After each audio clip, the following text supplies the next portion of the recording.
Ilham ini ditemukan oleh warga di sebuah parit ya, bersamaan dengan sepeda motornya.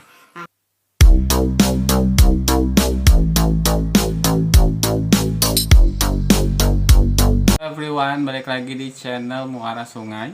Channel yang membahas berbagai hal yang terjadi di sekitar kita bareng aku Mr. Introvert.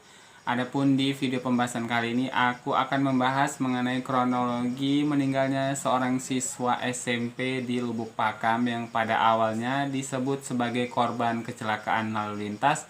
Namun ternyata penyebab kematiannya adalah adik kita ini merupakan korban dari pembunuhan. Terima kasih sebelumnya bagi kawan-kawan yang sudah subscribe dan mendukung channel ini ya untuk berkembang lebih baik.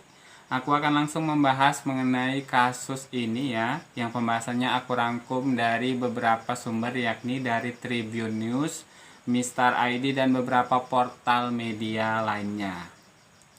Siswa bernama Muhammad Ilham. Ia masih berusia 13 tahun. Adik kita ini merupakan siswa SMP di Lubuk Pakam, Deli Serdang, Sumatera Utara. Ia dikenal sebagai anak yang baik, tidak pernah terlibat dengan geng motor ataupun pergaulan negatif lainnya. Namun pada 13 April 2025, tepatnya 3 bulan yang lalu, jasadnya ditemukan di sebuah parit Jalan Pelak, Lubuk Pakam bersama dengan sepeda motornya. Kematian Ilham pada awalnya hanya dikira sebagai korban kecelakaan laka lantas. Namun tidak demikian, Ilham nyatanya merupakan korban pembunuhan dari geng motor. Kisahnya seperti ini teman-teman. Pada awalnya pada tanggal 12 April 2025 kemarin, Ilham ini pamit kepada ibunya dengan alasan ingin mencari nasi ya, karena dia sedang kelaparan gitu ya. Dia pamit kepada ibunya, Ibu Suyati, untuk membeli nasi karena dia lapar.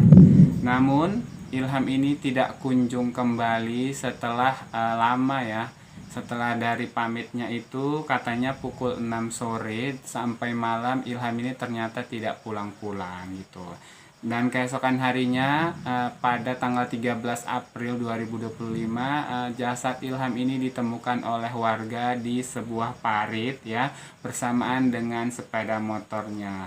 Rasa panik, cemas pasti sudah ini ya bagi keluarga Ilham ini, sudah dirasakan gitu ya teman-teman. Nah, ketika jasadnya ditemukan dalam posisi bersujud di parit, harapan yang awalnya ini Ilham itu pulang itu berubah menjadi rasa trauma dan rasa sakit.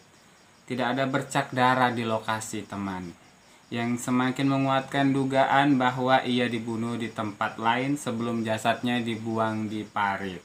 Semangat keluarga dalam menguak kebenaran tak pernah padam dan menjadi sorotan publik, menggambarkan perjuangan panjang demi keadilan bagi anak yang mereka cintai.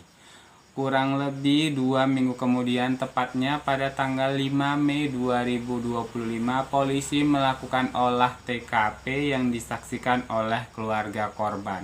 Ayahnya, Bapak Rudi, dan juga kakaknya yang bernama Diki memberikan keterangan kepada pihak kepolisian. Mereka menjelaskan posisi jasad dan motor pada saat pertama kali jasad Ilham ditemukan. Kasus ini kemudian ditangani oleh Satreskrim Polresta Deli Serdang dengan hasil gelar perkara menunjukkan bahwa Ilham tewas bukan karena kecelakaan lalu lintas. Jasad Ilham yang tersungkur di parit bersama dengan sepeda motornya telah direkayasa sedemikian rupa agar terlihat seperti sebuah kecelakaan lalu lintas. Keluarga korban bahkan sempat melakukan aksi damai di Polresta Deli Serdang untuk mendorong penyelidikan lebih lanjut. Aksi mereka membuahkan hasil sehingga pada tanggal 23 Juli yang lalu pihak penyidik melakukan ekshumasi yang menjadi titik terang dalam kasus ini. Ekshumasi sendiri merupakan tindak penggalian jenazah yang telah dikuburkan, biasanya dilakukan untuk kepentingan hukum atau medis seperti untuk pemeriksaan penyebab kematian yang mencurigakan. Hasil ekshumasi jenazah Ilham mengungkapkan adanya luka di bagian kepala yang diduga akibat sabetan benda tajam. Fakta ini semakin menguatkan dugaan bahwa ia adalah korban dari pembunuhan. Ayah Ilham yakni Bapak Rudi berharap agar pelaku segera ditangkap dan dihukum dengan seberat-beratnya.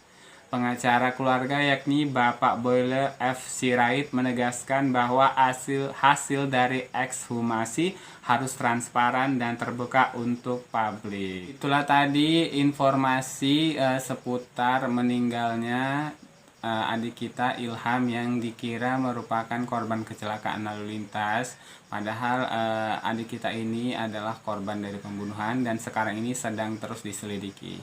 Semoga informasi ini menambah menambah informasi bagi kita semua gitu, bagi kawan-kawan semua yang menyaksikan video ini agar selalu berhati-hati dan waspada akan adanya sebuah kejahatan ya. Karena memang kejahatan itu seperti kata Bang Napi bukan karena melainkan karena adanya kesempatan gitu ya. Sampai di sini video ini, sampai jumpa di video selanjutnya. Bye.